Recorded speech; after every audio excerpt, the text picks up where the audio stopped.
mindful of who we're including and how we think about those who might not be represented in a lot of our programming and underrepresented. Also, as a woman with a disability, I kind of live the experience of underrepresented groups. And I also was on Team Canada for 13 years, and never once did I or my swimming leadership acknowledge that that we are representing a country that was belonged to people well before occupiers came.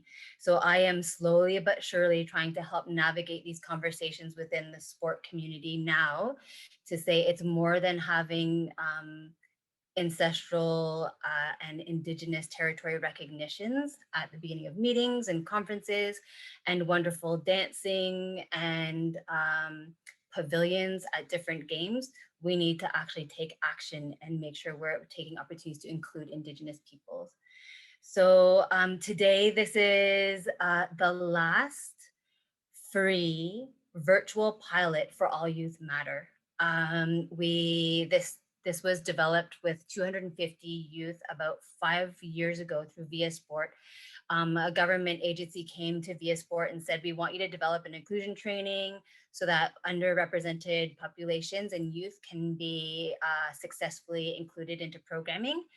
viaSport said yes, but we, one, don't run programming, and two, we want to engage with the youth. So they took 1 year to engage with youth from all across the province of BC in underrepresented and marginalized groups, from arts programs.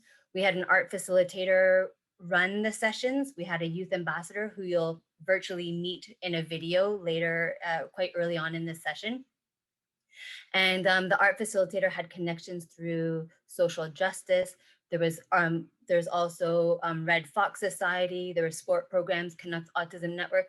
So youth from kind of all kinds of worlds were informed a lot of this. And then obviously research, and then 100 inclusion. These are my quotation, my air quotes, experts. I'm facilitating this for you, and I still learn every single day. Why I wanted to let you know that this is a pilot is this is the first time we've done it to such a large group. So bear with me. And at the end of tomorrow's session, I'll send you a form for feedback.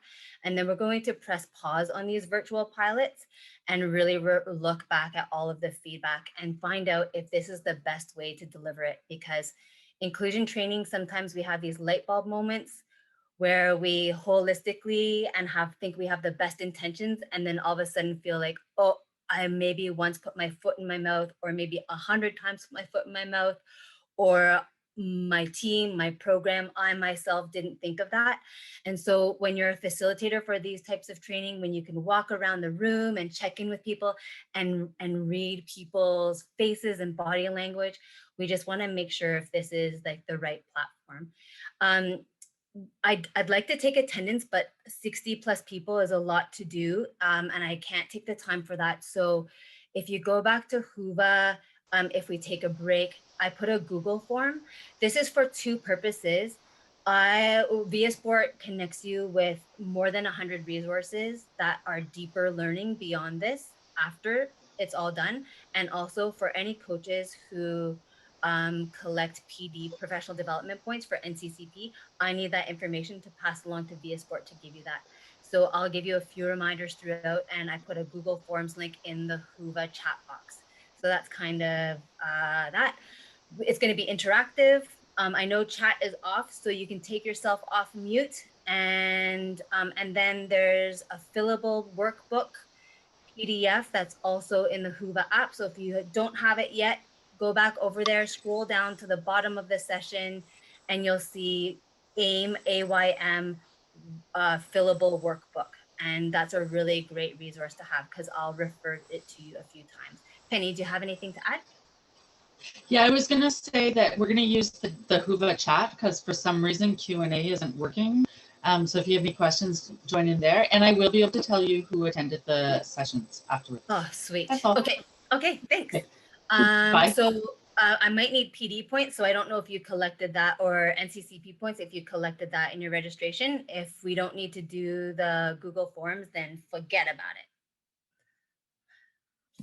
All right. Do the Google Forms because I don't collect NCCP information. Okay, so if you collect NCCP points, everybody, then fill out the Google Forms. I love to see your faces. It's also through all of this COVID and all of the virtual is we know that actually human beings aren't meant to see their own faces a lot. So as much as possible, turn it on because I like to see you. Also self-care, take care of yourself. In terms of moving around, getting water, just as we would in an in-person session, do your thing, take care of yourself. There's 3 modules. We'll see how far we get to today, and then we'll wrap it all up tomorrow. And with that, I'll move along to the next slide. Should we do a who's who, or do you feel like you all know each other pretty well? Let's do who's who.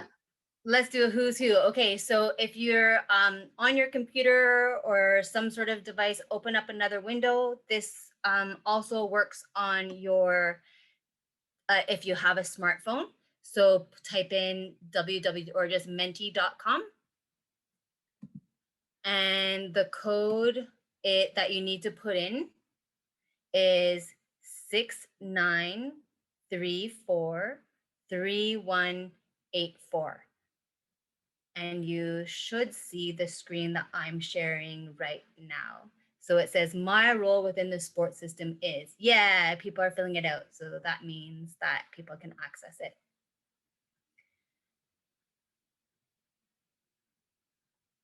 While you're doing this, I'll give you a little bit of a background. When Shauna, my colleague, was developing this, I was working at viaSport at the time. I got to go to Williams Lake to one of the sessions. It was incredible, really powerful. She worked with an instructional designer. So that's people who know all about adult learning and help you get content in the right form. And back then, when they were building the in-person training, it was had to be ruthless. Like there was just, nope, you can't fit that in. You can't fit that in. This is a 4-hour workshop. And now we've had to be even more ruthless to try and pivot to this virtual context. So to let you know, I will be skipping over some things in the workbook. Again, we just needed to have time to get through all of the content. And I'm sad because I love all of the activities, but we really had to be ruthless. So for people who like to follow along right from the start of a workbook, sadly, that's not going to happen today. I'm going to shrink this up. Okay, 50 people. So we have a lot of coaches, a fair number of participants and athletes, and a few administrators. So I'll move it along for the sake of keeping going. Let's get an age range demographic for who is in the virtual room and in this training.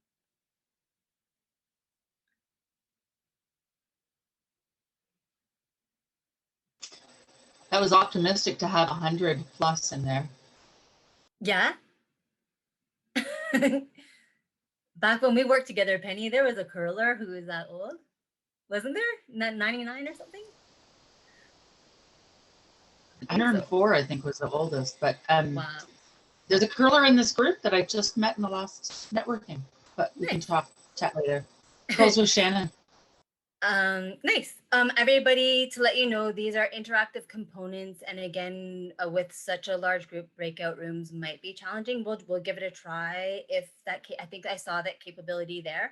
And also, once the training is all done tomorrow, over the weekend or early next week, I download all of these responses and we'll mail them out to you too. Because when we get into other training about ideas, it might be nice to kind of collect those, and you don't have to jot them down and try and keep track of it all. So why is your organization engaging in this training now? So you can maybe think of it as your club that you're representing. Why did you give us your Friday evening after a networking opportunity to hang out with me and to learn? So if you can populate that.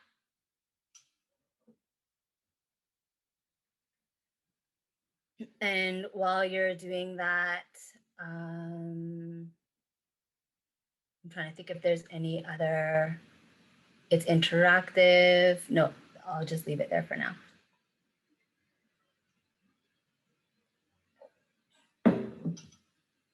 Ugh, these responses fill my cup.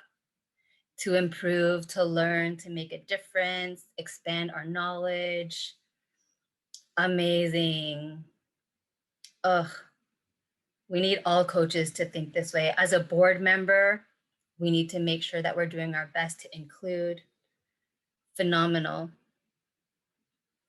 Caps locks for all people, all swimmers, to improve and learn. So good. Expand my knowledge because it's such an important topic.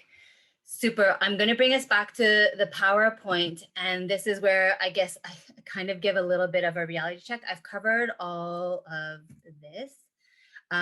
Before I head over to module 1, I think we do a community agreement. So we won't leave as experts today. I already called myself out that I love this training. If this could be my full-time job, I would take it. And Shauna and I talk about this Shauna person. She developed the content, pulled all the stuff we learned from the student or the youth, and then looked at the research and built out this amazing training. I'm biased. I really love it. And I'm not an expert, so I'm afraid that you won't leave as experts either. This is really foundational, it's baseline, it's meant to light a fire, give light bulb moments, to make you even ask 100 more questions, and we might answer 2 of them. And the most exciting part is you get to start to build an action plan and timelines around it. And then we welcome you to take these activities that you learn and share them with the rest of your board if they're not here, or with your club. We really aren't proprietary in that way. We really want more people to do it. And Shauna and I have this dream of All Youth Matter version 2, where we get to revisit with groups once they've built out the plan to see how it's going and work alongside them, but it's not there yet. So I just wanted to really, when I logged on to Whova, I saw a few people with really specific requests, and we can talk through them and when you go into breakout groups, but we won't be able to solve everybody's each and individual like specific inclusion issues or challenges or wonderings. Module 1 will define inclusion. It's kind of important for all of us to be on the same page. We'll define who is underserved and marginalized, what marginalization might look like. If someone is marginalized, how might they show up in your swim programs and in your programs and in day-to-day? Of course, this was developed around sport, but I had an athletics coach in one of my sessions who said, I just need all of my, and she was a high school teacher, I'd love for all of my high school teaching peers to take this course too. So while it's directed around sport, I think the learnings go far beyond sport. And then we'll do an activity, and we'll try and get to that tonight around unconscious bias. So community agreements, if people aren't familiar with community agreements, this is kind of our guidelines around how we're going to interact together. Often in classroom or meeting room settings, you kind of throw them up on the wall, and if the conversation is being sidetracked, we kind of bring it back in. So viaSport developed the ones on the left, and I'll read them out to you. Listen well. Another great way that a participant a few sessions ago said it is listen to understand. So people say active listening, but listen to understand, I think it resonated with me. So I'm always going to share that one now.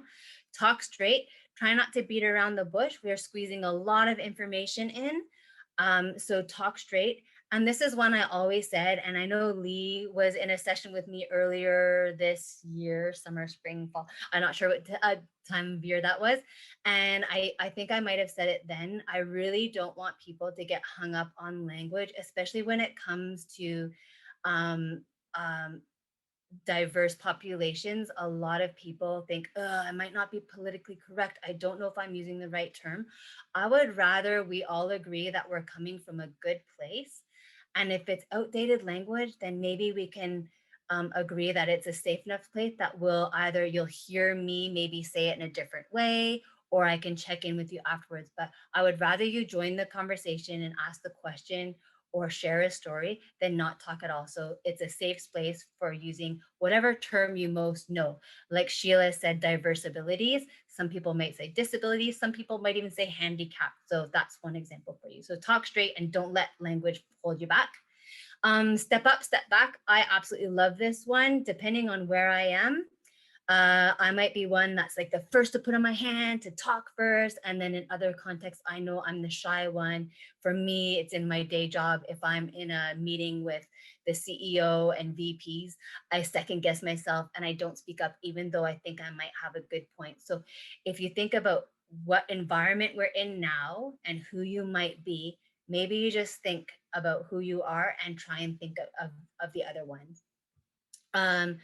Let's respect confidentiality. So evidence shows that the way people learn and the way you get to engage, if you have colleagues and coaching peers and parent and guardian groups who aren't here on this training, and you learn something and you really want to help bring them on board, evidence shows that storytelling is really a great and successful tool to do that. So you can, I'm going to share lots of my own personal stories. You can share my story, but kind of anonymize it, and especially with your peers. So you can say, I was in this training and someone said this story, or about including someone from a local Indigenous group, and we had this conversation. So keep it kind of confidential, because that's how we keep it a safe space and people will feel safe to share. And then we need diverse perspectives. So it's okay if we all agree, but different perspectives are a-okay. And we had when my friend and colleague Shauna co-facilitated 2 sessions ago, and we had someone challenge us on some of the language that I think Shauna used, and it was really good and we learned from it. So let's challenge each other. Groupthink can be really dangerous. So let's think differently together. I like to add, if there's any more that people want to add to this from a community agreement, if someone is watching Who've a chat for me, or if someone wants to unmute themselves. If not, we'll keep trucking along.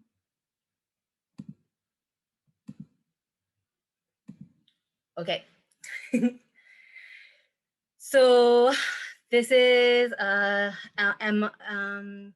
maybe Claudine, as I explain this, can you set up breakout rooms of about 3 to 4 people? And then we'll do this. This is a good practice for sharing your pronouns. So I'd like you in the breakout rooms to introduce yourself, share your pronouns. So that's often, not always, she, her, hers, if you identify as female, he, him, his, if you identify as male. If you're non-binary, queer questioning, or questioning, you can use pronouns they, them, theirs. And then there's other ones, if you so choose, that you can use. When I facilitated this in Yellowknife pre-COVID, someone used the pronouns she, him, they. So this is practicing. Why we do this is, if someone in your program or in your network is transgender, non-binary, by us introducing ourselves with our pronouns, what we're doing is showing that we're even a little bit aware of some of the challenges and the exclusion that might happen to people who are transgender and non-binary. So it makes it a safe environment. And if someone doesn't quite know, or is maybe wondering where they fit in their gender role of fluidity in life, then it means, if we are practicing this by changing our names on our Zooms or in board meetings or at the beginning of a team meeting, that if they want to come out a little bit later, that this is a safe environment to do so. And the example I give is, I used to work at Canucks Autism Network. My senior leadership there let me run this training with my colleagues. And we had a colleague who'd worked with us for 7 years.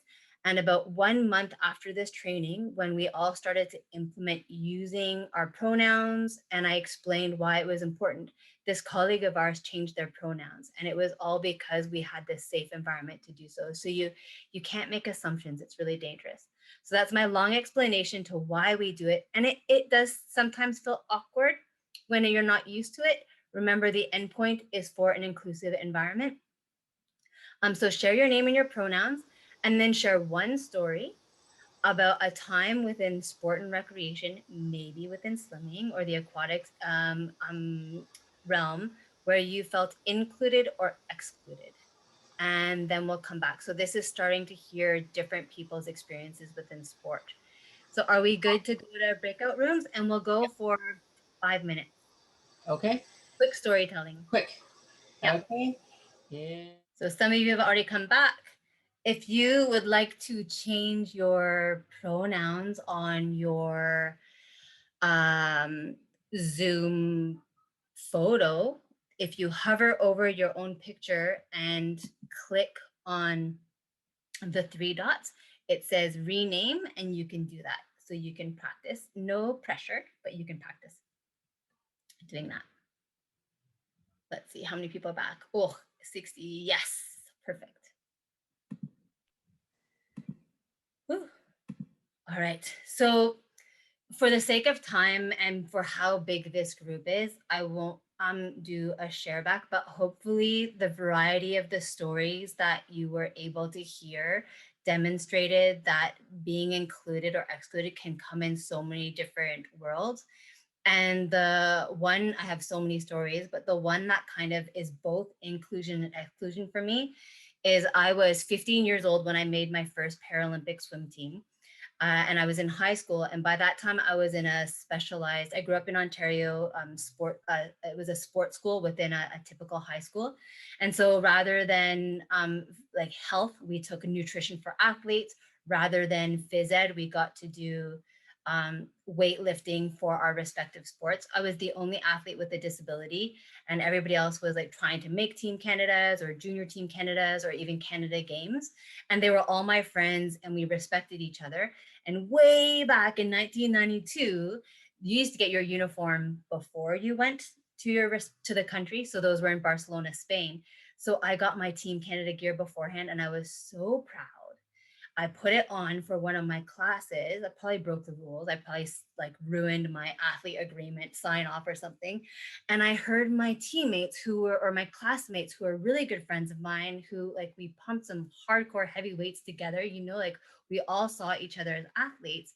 And yet when I wore my Team Canada uniform shirt with the Paralympic logo, I heard a couple of them kind of snickering and saying, oh, those are her Olympics. And so it was this weird collision of the Paralympic Games was somewhere where I really felt included, because I raced. I didn't do summer swimming in Ontario, but I raced with mostly people without disabilities. So even though I was breaking Canadian records, at that time, not that early, I wasn't breaking world records, but I was often second or last, and I rarely at that age made finals at an able-bodied swim meet. So the Paralympics was where I would ultimately feel really included, and yet there is this really juxtaposition of negative attitudes from my teammates. And I never ever wore Team Canada gear to high school again. And at the end of high school, I qualified for my second Paralympic Games, and I was a world record holder by then. And then I got a tattoo, and I told my mom it's because of that experience that I had to get. When I was finally proud of it, I had to tattoo it on my body. So no underage tattoos, people. So just remember that storytelling is a great way to learn and hear about all the different ways that people can feel included and excluded. Okay, so we have, I referenced a youth ambassador who traveled around the province to connect with youth along with this art facilitator. Because if you can imagine, when we were trying to find out from youth what made them feel included and excluded, if you sit across the table and or knee to knee in a chair and say, tell me about a time, you just bottle up. It's not going to be natural. You might feel under pressure, especially if you come from an underrepresented and marginalized place. So the art facilitator taught them how to draw anatomical hearts and talked about how your feelings in and out of the valves of the heart. It was so powerful. And then we had Mikko. So Mikko was a soccer player, and I'm going to ask someone, because I can't put it in chat. So how do I do this? How do I do this? I want to send you all to a YouTube video. Do I go to Whova and put it in there? So Huva, let's see. In the Huva chat. If you want to text me. I just put it in Huva chat. And there's a YouTube video. And this is, pardon? That works? Yeah, that works. Okay, so don't go quite yet. We tried to do it the first time we did this pilot online. I tried to stream it and it was like horribly awkward streaming failure. So what we'll do is I'll send you a way to watch it. It's 3 minutes and 10 minutes long. Wait, 30 seconds. Caveat, the first time Shauna piloted this with coaches in the in-person session, a lot of people were put off. We're all great coaches, leaders, and athletes here. I am thinking the best of all of us. Remember, this is one person's experience. And yet, when you listen, and if you're able to see her expressions and stories, it's really eye-opening to know that sport isn't always positive. So I will zip it. And if you can click on the link, go back to Huva. It's 3 minutes and 10 minutes long. So I'll wait for about 3.5, 4 for people to go there, let it load and click. Enjoy, and then we'll have a little share back afterwards. So this is Mikko's sports story. If you can mute yourself, that'd be great.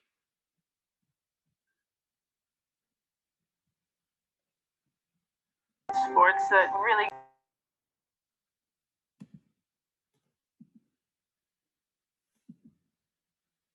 If you just joined, I put a YouTube video in the Huva link around Mikko, who was a youth ambassador when we developed this training.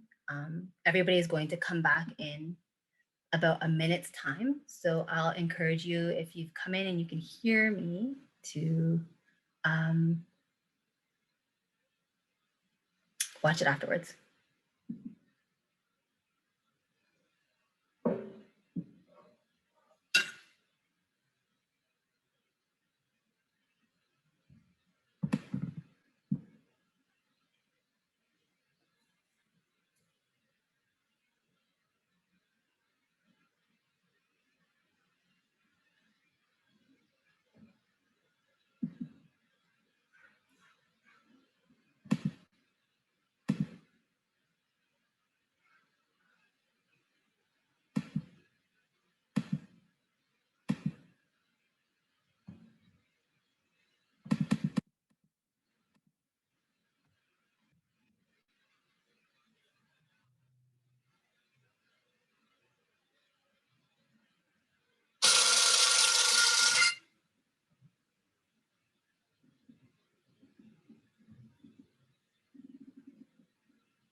People might be wrapping up. I'll give it another maybe 20 seconds.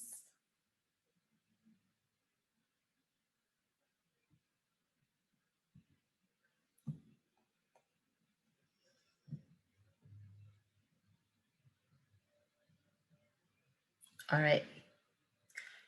Hopefully we are good to go. So that's Mikko's story. And I feel really fortunate that after meeting Mikko in Williams Lake, we've become friends. And Mikko is thriving now. Mikko is sober, has finished an apprentice to be a barber, and is a pretty rad young woman. And I can't wait for COVID to clear up so she can come and teach my daughter how to skateboard. But she really, I think her story speaks a lot, because we'll hear a lot in the media how great sport is for everybody, and yet we also know that a lot of people don't have positive experiences. So I'm going to bring us back over to Mentimeter. If you've happened to join in late, Mentimeter is an online platform where we can do a little bit of interactive sharing, especially with such a big group. So you can open another window or tab, or if you have a smartphone, you can type in menti.com.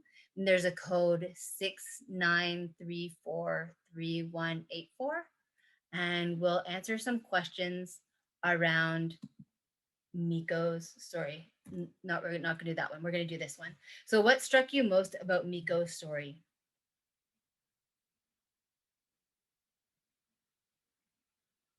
I think it's a word bubble, but I can't remember, or streaming words.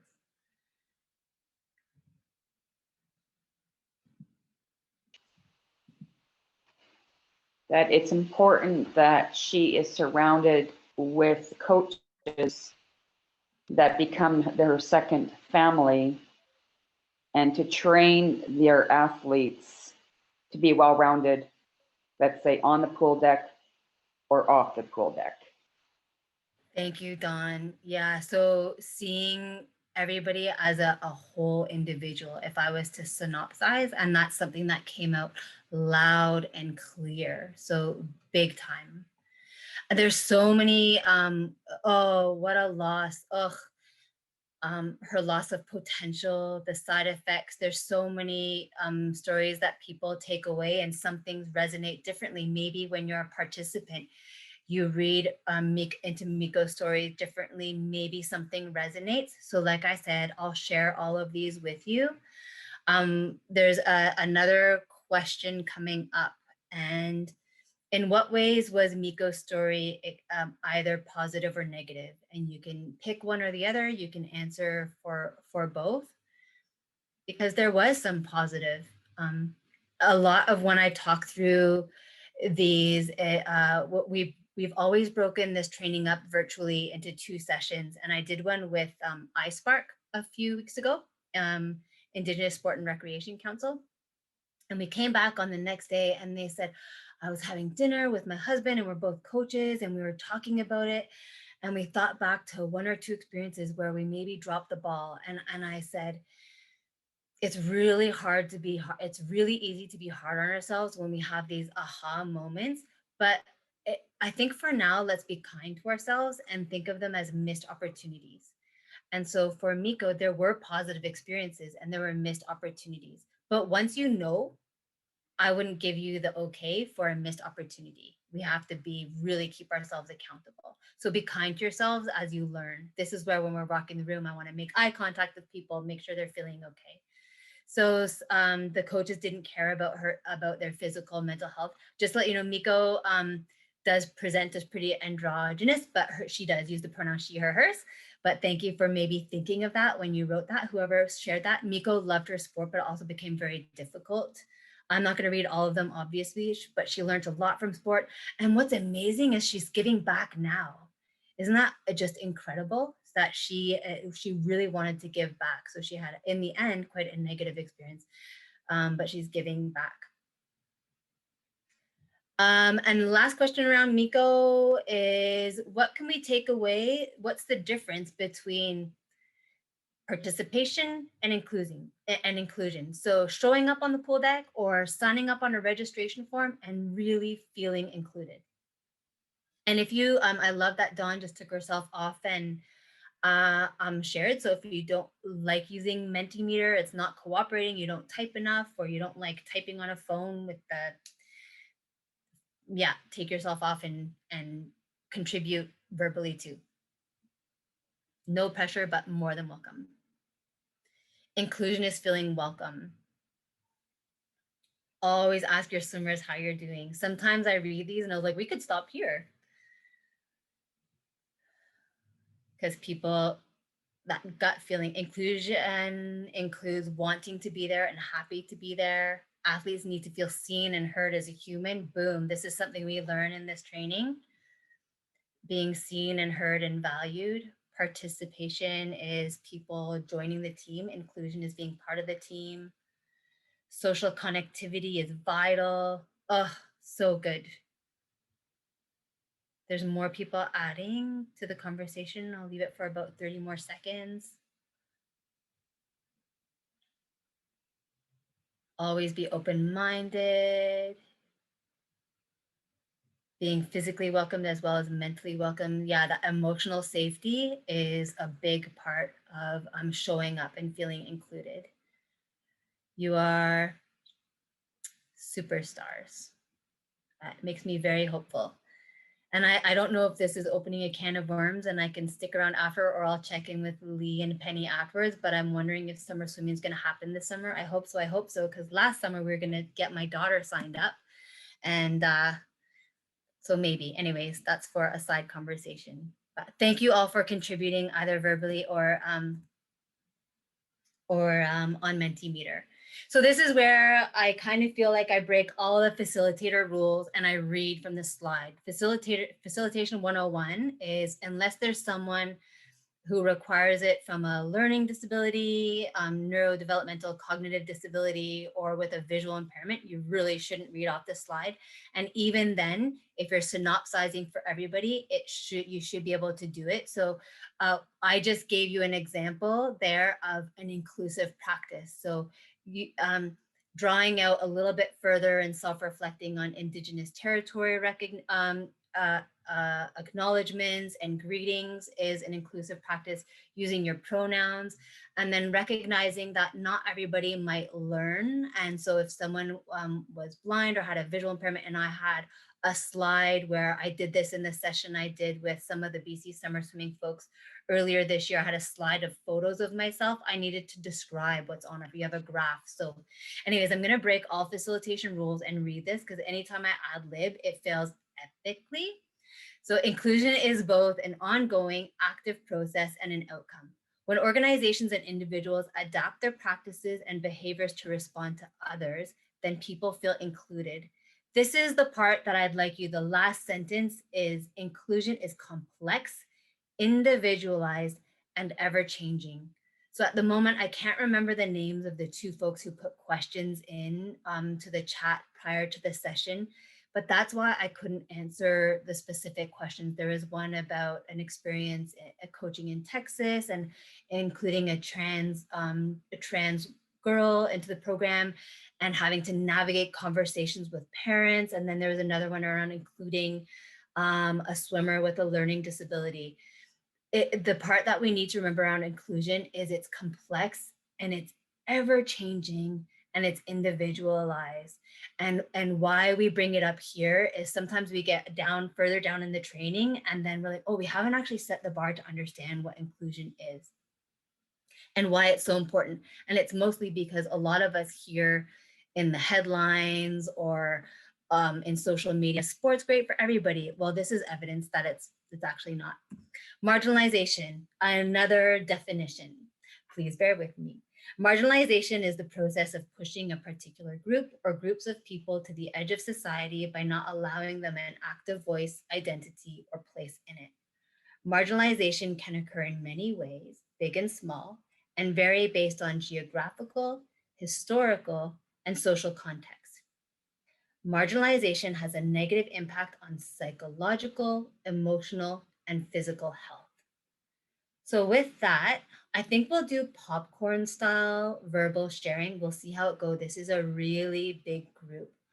But what I want to turn it over to you and to ask you, and we'll have kind of an open brainstorm and see how it goes with this big group of people, is if someone is marginalized, so another way of thinking of marginalized is feeling not included or excluded, left out on the margins. If we look at the like the term marginalization, how might they present when they come to your program? How might they look? Or if you work with youth in other capacities other than this, what are some ways that people who are left out, marginalized, underrepresented, how might they show up? They might come off a little bit more shy and just not put themselves out there to go do whatever they need to, whether it's like participate or speak or whatever they need to do. Yeah, Hannah, thank you so much. Good point. They usually look uncomfortable. So crossed arms, shrunken in body language. Yep. Izzy, thank you. They might be like disengaged or not as connected because they don't feel like included enough to do so. Yeah, thanks, Tatiana. They might be harder on themselves, like judging themselves in comparison to everybody else around them. Oh, I just got like goosebumps into my hairline. Is that Aya? Yeah, that's right. Nice. Keep it coming. There's a few more, and if you don't think of them all, I'm the facilitator for a reason. But any other way that someone might show up? Standoffish. Standoffish. Yeah. Attitude. Yeah. I think less willing to take risks and opportunity to learn, like trying something new. Yeah. Thank you, Curtis.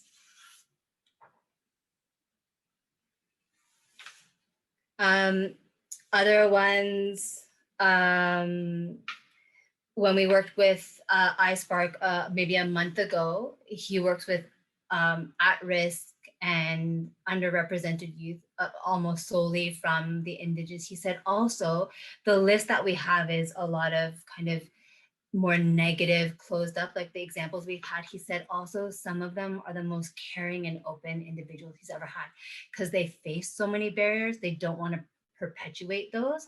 And so Sean and I are like, yup, we're gonna add that. I had a coach in my swim career who immigrated from a communist country. He left a 1-year-old child back home in his country.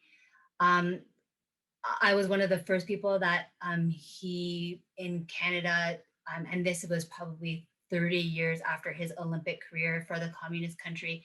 He came out as gay, and he had his daughter he brought to Canada, and she was 15. And his daughter is one of the most genuinely inclusive, welcoming people, because I think she saw all of the barriers that her dad had to overcome to be who he was, and to bring and leave his country, and communist countries don't let you back. They make it really hard. And so when this person from iSpark said that, I was like, yeah, we need to share that too, because that's a real truth from being underrepresented. So there's also powerlessness, self-doubt, stress, confusion, hopelessness, withdrawn, and feeling not heard are some other examples of when people might feel marginalized and not included. Thanks for sharing, everybody. I've done a few of these when nobody shares, and the crickets is killer. So, okay, we're gonna do an activity for unconscious bias. I think I asked people at the beginning to grab a sheet of paper or a pen or something to write down on. If you are a paperless person and you can drop this into another page on your computer, kudos to you. I am still a paper and pen gal, but this is an activity where we learn about unconscious bias, and we couldn't really figure out a really successful way to do it virtually. So we're still going kind of old school with the paper and pen. I'll put this up. I would like you to draw a grid for the perfectionists in the virtual room. Don't get a ruler, don't make it perfect. It's 8 columns, and you can have as many rows as you want. Ideally, when we populate this, we'll have at least 2. Just to let you know, when we were being trained as facilitators, and I was in they had 2 cohorts of trainers, they asked us to do this, fill it out with 8. And you might understand how difficult that was when I turned this activity over to you. So I had to fill it out with 8 rows. And I was like, I am not a trusting person. I have no friends. And I'm not kidding. It was really hard for me. I got kind of sick to my stomach and wondered what kind of person I was, since I'm a people person, and since I think I'm quite inclusive. Okay, so that's the caveat that this might be an uncomfy exercise, but I'll talk you through it. And this is not a reflective of us as, it's a reflection of kind of human nature, not of us as people. So this activity, don't start writing yet. If you are in a bind, in a jam, if you are responsible for either children or someone else's children, or maybe someone in your life who requires support, that might be a sibling with a disability, it might be an aunt, an uncle, a loved one, it might be a neighbor who requires help, and you can't get there to help them. If you got a blown tire on the side of the road, or a bike tire blew up, and you needed someone to come and help you. So I'm giving you a few different contexts because we're all so different. If you needed help and to call somebody, who would that be? Don't fill it out yet. This is where I like look around the room and see if people are writing, because they're jumping ahead. Don't jump ahead. So you're not going to share back. This is all individual. Write down the names or the initials of that person. And here's the caveat. It can't be your family. family, biological family. And if there's anybody joining us who doesn't have biological family because they've come through the foster care system or they're estranged, who you call family for this exercise, you can't put those people down. So right now we say family, and then we had this big light bulb moment when we worked with someone who worked with youth from experiencing trauma, and not everybody has family. So I'm going to be quiet. And if you can do at minimum 2 initials or 2 names, who would you call in a bind who isn't family? Elizabeth, is this in a non-COVID situation? Because who I would In call a- in now a- yeah. is like nobody. Yeah, in a non-COVID situation. Thanks for that context, Amy. And it makes it, yeah, COVID is making life really hard. But yeah, thanks for that context setting. Hi. So if you, Are we if you writing the just, name? Sorry, I just had a question. Are we writing the initials like in the columns or rows?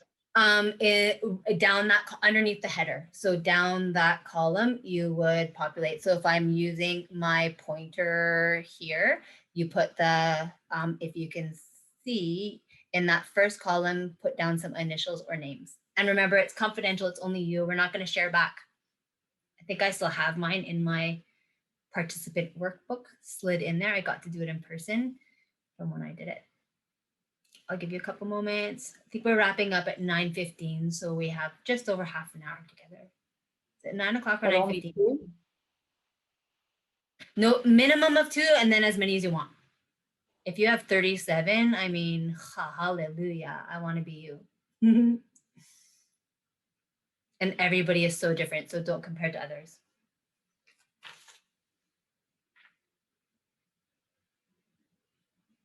I'll give it about 40 more seconds.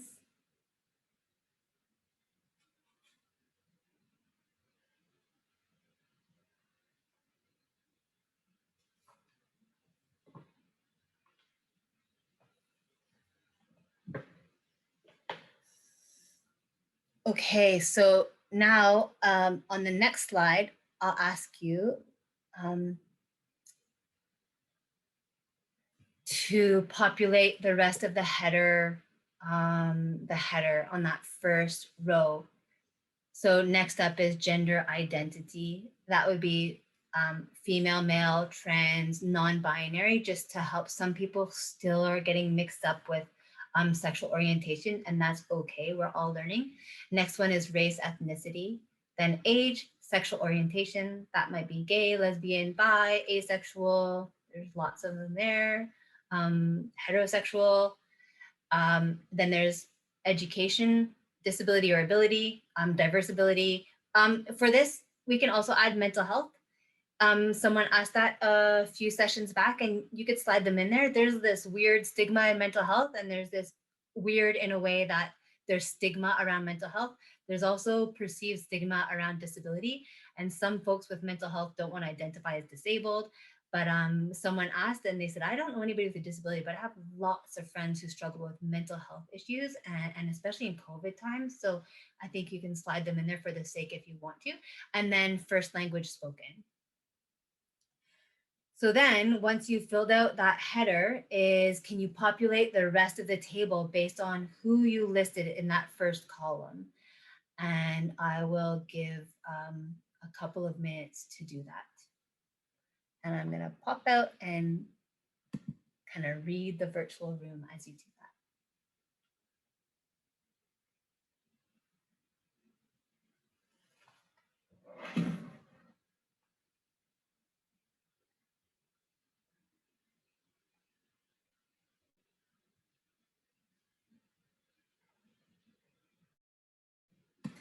Also, if you don't know the education level of somebody or their sexual orientation, don't worry.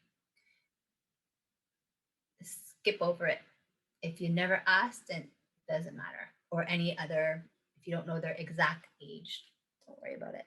No stress.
Some people look like they're looking up a little bit at the camera. Maybe we're good to move on.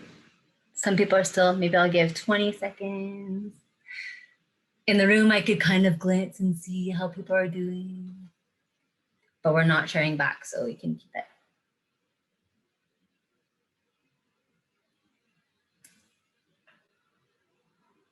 Okay. Oh.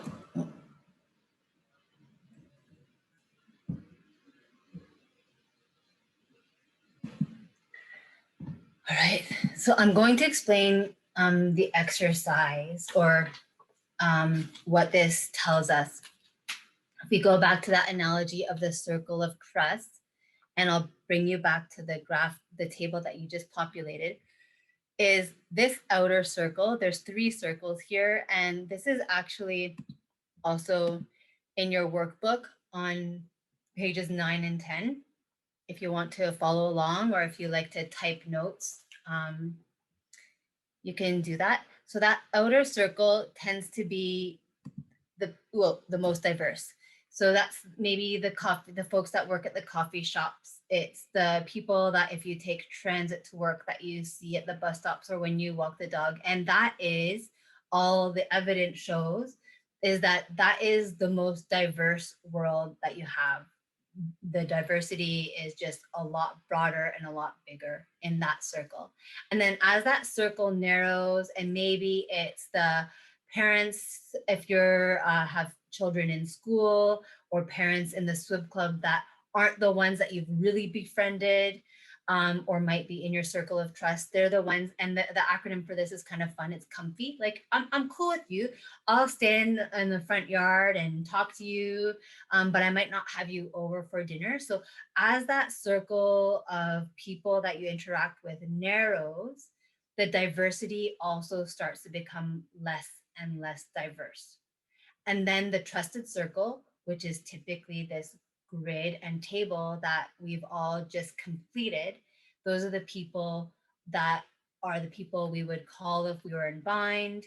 And they are, evidence shows us, typically for probably 90+% of the population, are not diverse. So with this, I will send us over to Mentimeter. And if we can do a share back, or you can do popcorn style, because I love hearing all of your voices, is what are some themes and trends from your circle of trust chart? What did you notice when you started to populate all those other columns based on the names you wrote down on that first row? So you can popcorn, take yourself off mute and share, or you can go to Mentimeter and throw some responses in there.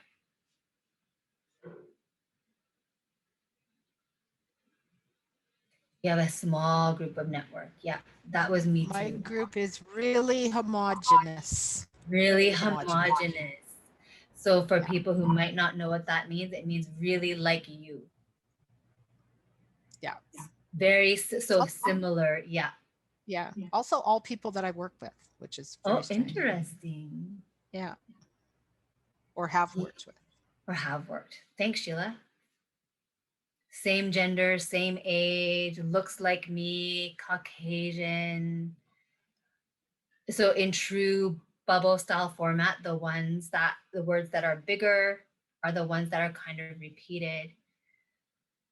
So that's what I was trying to get to, is as the people, we tend to, Shauna gives this example of going to a dinner party and kind of looking around the room, and other than being there with her husband, didn't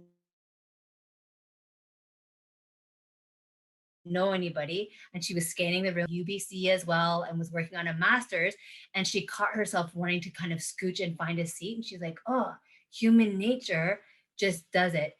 So this doesn't mean that you're a bad person. It doesn't mean that you're racist or homophobic or anything of that nature, or ageist, or people don't know the term often around disability, ableist.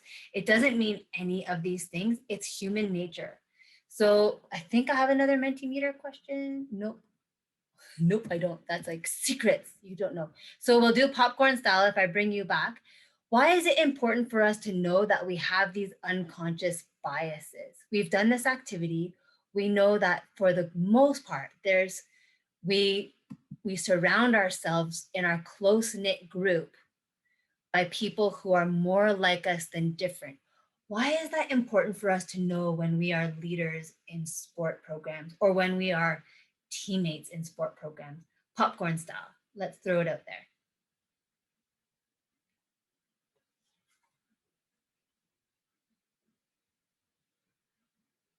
It can probably teach us a bit about who other people might be drawn to, kind of, if your closest trusted people are most like you, then other people's closest trusted people are probably most like them, which can help you kind of help them find their trusted people. Wow, what an interesting take. Yeah, very good. Very, very good. Oh, someone raised their hand. Catherine? Thanks, Aya. I just wanted to share a little bit of a story. And my son is a junior coach, and he's probably going to be like, oh no, my mom is talking. But I am a union worker, and we have a very strong bond. And I just wanted to share a story about as a parent. We were at a very long union meeting, and we had one sister, brother, and now I'm using the wrong word, they, and I made the most embarrassing moment of my life. I was walking into the women's washroom, and my friend walked out, and I actually caught myself going, am I in the wrong bathroom? Mm. And I looked up, and the look on my face made me upset because I was like, oh my God, where am I? Yeah. And then they said, you're okay. I was walking into the right bathroom, and we sat down and had a great conversation about it. And they said that it happens all the time. And sometimes I wanted to mention that our reactions are worse for us than for them. And they are way more forgiving, and they are used to it, and they will forgive you. And sometimes that's more important to hear than the stomach ache that it gives yourself. Whoa, Catherine, that's powerful. Thank you for sharing. Yeah, a lot of people who live in these underrepresented or marginalized group, and I mean, I can speak for me, is I would say 95% of the time I am exactly that. I will see you and I will be kind and forgiving, and then sometimes I'm having a bad day because I'm tired of people making assumptions about me. Again, try not to take, if that was a bad day for that person, try not to take it personally. And when you learn and you correct yourself, and I've learned this from knowing people who are transgender, and they get misgendered because especially if you've known them beforehand or you're not used to using pronouns they, them, what really matters to a lot of folks, and I don't live this life, so I can't speak for it, but what I've heard and in speaking to people is if you say, oh, I'm sorry, and you correct yourself, that goes a long way. Thank you for sharing. How else might knowing you have unconscious bias impact how you are a leader or a teammate? I think someone else put their hand up. I don't know if they want to speak. Yeah. Oh, sorry.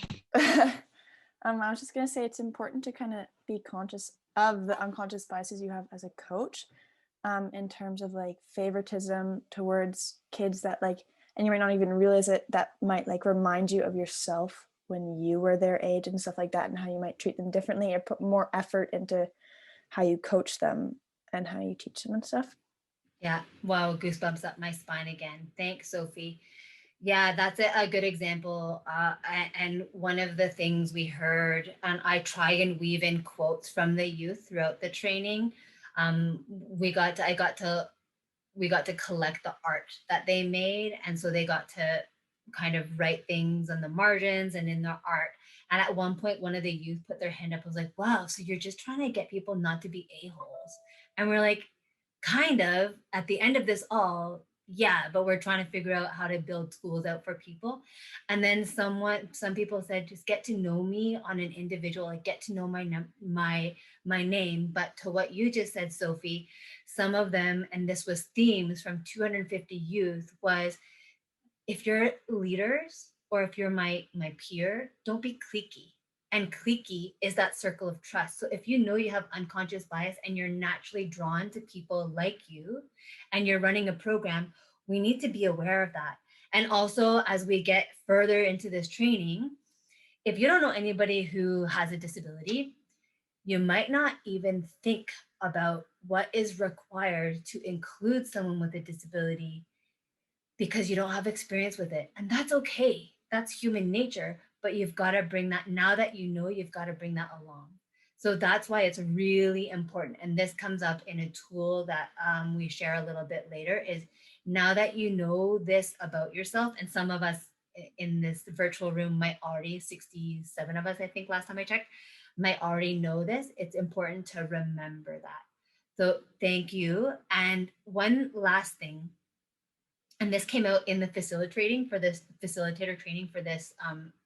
program when I was first being trained, is also, if you notice that you have nobody who, like, all of your friends are heterosexual, you don't need to go out and find a gay friend. Like, that's awkward. It has to come naturally. So this also isn't a checklist of like, panic, I need to diversify my good friends. It's got to be authentic and natural. And the weirdest thing is in this inclusion training, and when they were hiring for this, they interviewed people to try and find unconscious bias, to find out why we wanted to be facilitators. They wanted diversity so we could share some of our personal stories. Anyway, so we were doing this training, and this one person, I could just feel, she was like, can I have your phone number? And she started to text me and wanted to meet for coffee. And I kind of read through the line. I was like, well, she's kind of trying to tick the box. So you don't want to do that. I'm just giving you a little pointer. Let's see what's next. We only have 15 minutes to go. We'll do a Mentimeter to get a temperature check for the pace of the workshop. Somebody already snuck in there because I went ahead. How's the pace of it, the content, and the interactive components? You get to move some dots along a few little columns.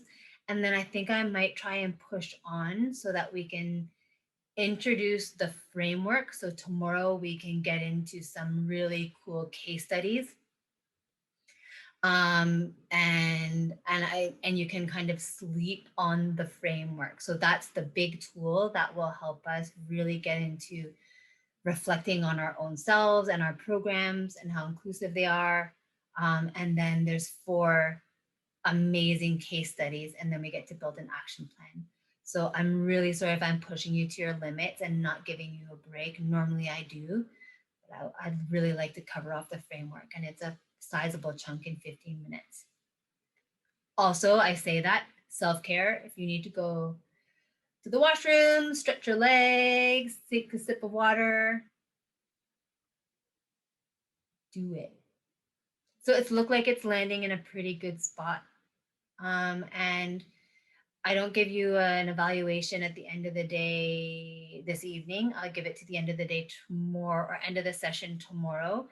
So if something's not sitting right with you and you want to give it in the feedback before forgetting it, maybe jot it down on the flip side of that unconscious bias activity, so you can give me and viaSport some feedback. Thanks for bearing with me as we kind of push along. No break. Oh, I'm sorry. Okay, module 2. I'll introduce the framework, and we might be able to apply it to your own context depending on if there's any conversation around the framework. And then we'll wrap it up for the evening, and I get to see you not so dark or bright and early tomorrow. I might go for a little run, and then I'll see you back. I think it's at 10 a.m. So here's the framework. The framework is non-hierarchical and it's non-sequential. If you remember, the definition of inclusion is that it's always changing, ever changing, and it depends on the context. I feel like viaSport needs to go out and get Rubik's Cube to sponsor this training, because that's, I don't know, we weren't trained with this, but the first time I facilitated it, it just came out of my mouth and now I use it all the time. It's almost like depending on the situation, you're turning this tool around as a Rubik's Cube to see what fits to help make the situation more inclusive. So if you have the fillable PDF beside you, if this is on page 13 and 14. So it's not hierarchical. It was Shauna and the research kind of looked at Maslow's hierarchy of need. Also, if you really like reading research and academic stuff, it really meshes with Deloitte's research called, "Is this inclusion in my soup?" So if you really like to nerd out on that stuff, no judgment, all the more resources. It might even be in the resources we give you after this. So the base, even though it's not sequential, I'll start at the bottom. This is really the baseline for inclusion. It's the kind of showing up. This is fairness and respect. And this is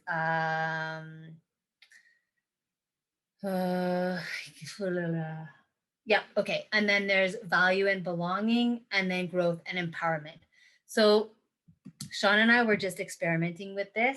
And what we did is we often used to send people off, but we didn't explain each of the different parts of the Rubik's Cube. So I'm going to try and give an example of each part of the Rubik's Cube. And that's why I wanted to keep you here, so you could kind of sleep on it and then come back to it tomorrow. So identifying in this baseline fairness and respect line, I don't know if anybody's colorblind, but it's the bottom row. And this is that baseline. So identifying and addressing barriers.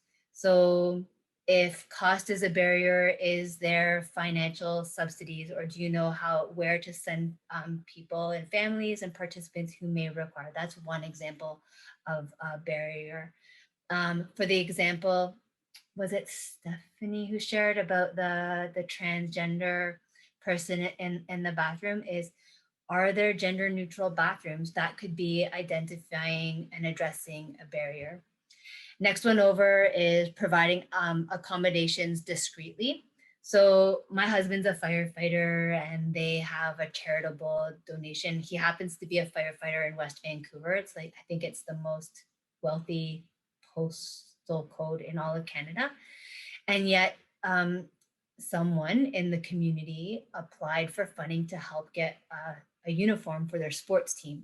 Now, it would look really good on the West Van firefighters to blast something out on their social media to say, we helped this person get their XYZ type of uniform, but who is that benefit? And if we think of Mikko's story, how did everybody find out that she was having financial support?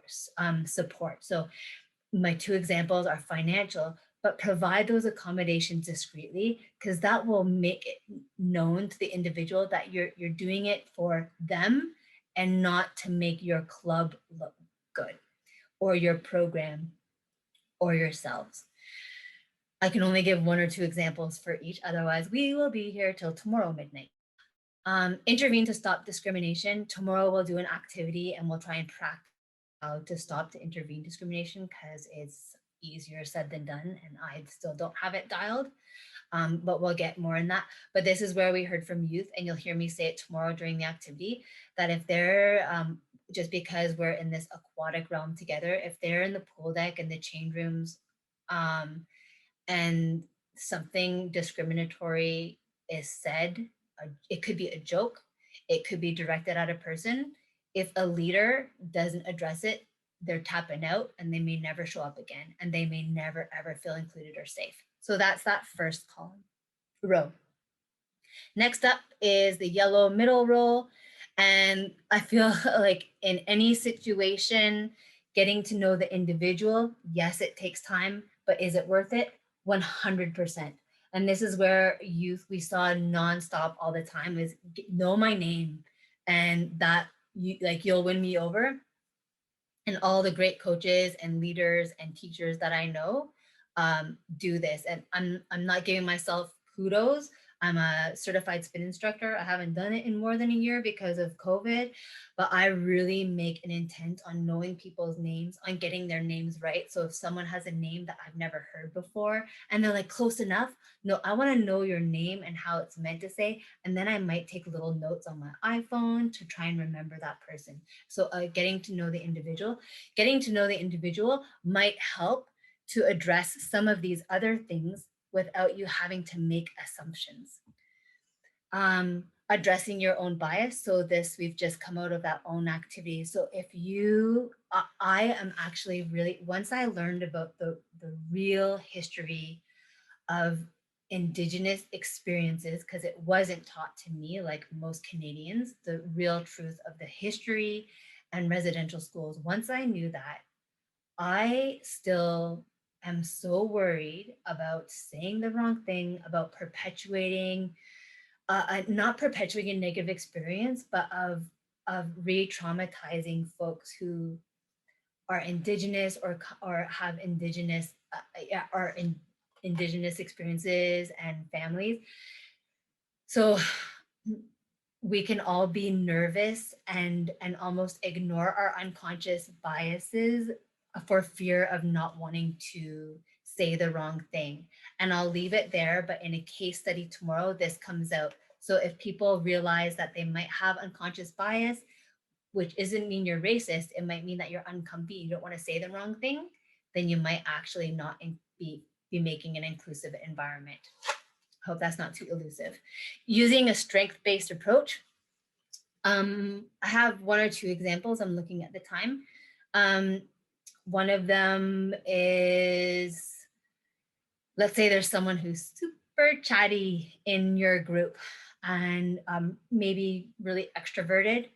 I don't know if all of us can think of times when can you just quiet up, or if you had teachers or coaches in your past lives who like, quiet until I'm speaking, no speaking, kind of just hard and strong rules. Using a strength-based approach would be, hey, Elisabeth, I see you're a real people person. Can I give you a job? And this might lead to the next row about giving people leadership opportunities. But hey, I see you really like to connect with people and you're pretty chatty. So if we have a new volunteer, or if we have someone who's coming to tour the club or has questions, can I get you to be our greeter and to tour them around and to tell us all about them? Or can I pair you up with them? That would be using a strength-based approach rather than quiet, don't talk, you're always disruptive. So that's one example, and maybe I'll leave it there. And then if there's questions tomorrow, because we'll use this in a number of different ways, I can give more examples. If we go up to the most upper part of the pyramid and then the three components of the Rubik's Cube, there's solicit diverse opinions.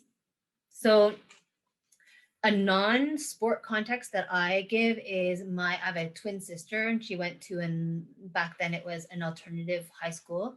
And within the first week, the teachers asked the students collectively if they needed to get a certain grades and marks in within the year. And the teachers asked them straight up, do you want to have 15 exams at 10%, worth of your mark, or 12% of your mark, 7% of your mark? Do you want to have one huge project worth 100%? Let's talk about it and land on something. Another example of this is, if you remember, if you were able to be here at the beginning when I had a community agreement, maybe at the beginning of the swim season, you sit down as a team and you set some team goals, and that's soliciting diverse opinions. It makes people feel like they have a say in what's happening. And of course, there may need to be agreements and safety protocols signed. Like those things, of course, we need to have a safe environment. but that makes people feel included if they get to contribute. Those are, again, just a couple of examples. Providing choice. So do we have music during warm up or not? What kind of music are we going to play? Do you let different people choose that? I know in the swimming world, because this is my world, you're my peeps, is we often do group warm-ups. And so letting different people lead the warm-up, providing choice, or are we doing 10 100s or 5 100s? That really contributes to people feeling like they're included. And there's so many other ways to do it, not just mine. Last but not least, and I'm getting dry mouth and I feel like all I've heard is my voice tonight, is provide leadership opportunities. And sometimes there's the natural leaders, and that might be a little bit easier.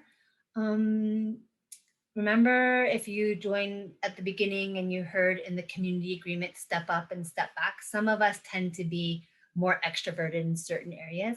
Also look for leadership opportunities for maybe the introverts in your group, because there's still opportunities for them to lead.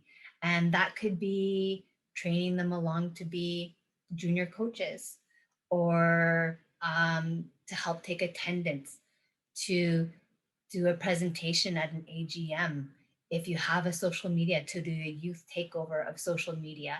And when I say that, of course, there has to be rules around all of those ideas. So there's 2 minutes to go before we part ways. I would like to stop there and ask if there's any questions around the framework. And then I will give you a little bit of homework that you don't have to hand in or prove to me that you're doing overnight. So any questions around the framework? You can take yourself off mute. I see Katie gave me a thumbs up. Sweet. All right, so homework that you don't have to hand in or prove to me. But if you think about Indigenous territory acknowledgements and recognitions and greetings, and doing more than ticking the box of where you are, which is actually a really important piece. And that's one of mine, is I've lived in so many parts of Canada. And right now, I only know where I currently live, the territories and the peoples, nations where I currently live. So my homework, I'll do it probably right after, is to start and look where the Indigenous territories and nations and people where I went to elementary school and then university. So I would love for you to think about, if you were in this position running a practice or hosting a meet and you want to do one, and add a more meaningful self-reflective approach around Indigenous territory greetings and recognitions, other than getting someone from the local Indigenous community, which is super ideal. How can you reflect on that? And then if you can, read the 4 case studies. We won't have time tomorrow to do all of the case studies. I'm clicking ahead to tell you what pages they're on. They're on pages 17 to 20. They're less than a page. There's Riley, transgender experience. Jeremy has autism and it's a swimming case study. Afika is a gymnast and a newcomer to Canada who wears a hijab. And Jenna is a group of Indigenous girls in a multi-sport program. They're really powerful. And all you have to do is read them. Other than that, we'll come ready to kind of jump right into it tomorrow. It's 9:15. I feel like this is a hard and rough goodbye, but take care of yourselves tonight. And I can't wait to see you tomorrow. And I will linger around for a few minutes if there's any stragglers who really want to have a conversation with me. Okay? I hope this is going well and I welcome your feedback, but I'll see you tomorrow at 10 a.m. Thank you. Thanks, everyone. Thank you.